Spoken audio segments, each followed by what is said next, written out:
Now I'm going to get my little swan here. At this point, I'm going to take him and I'm going to put him in. And then I've got some little cute little duckies here. And I'm going to take one of my drop flowers that I've got, and I can put that in the front here. A little bit of interest. A couple eggs. Okay, that's about all I'm going to put in the front.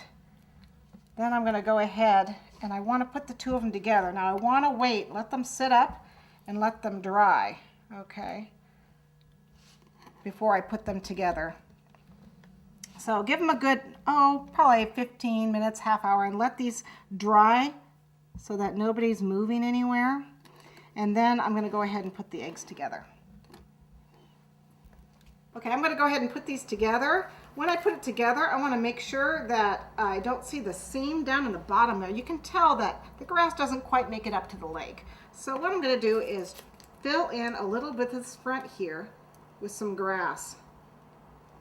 It's okay that it goes down below.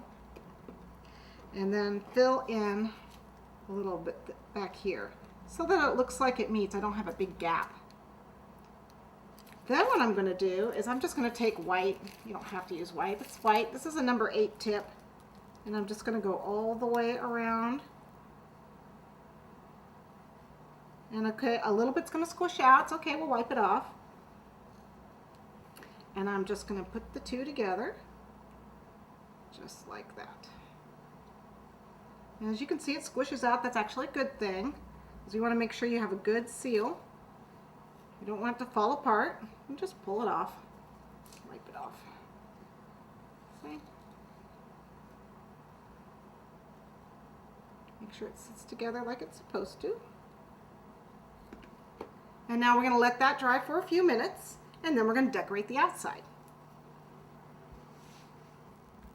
My base is now dry, and my frosting has had a little time to set up, so I'm going to go ahead and join my base with just a little bit of royal icing to my egg.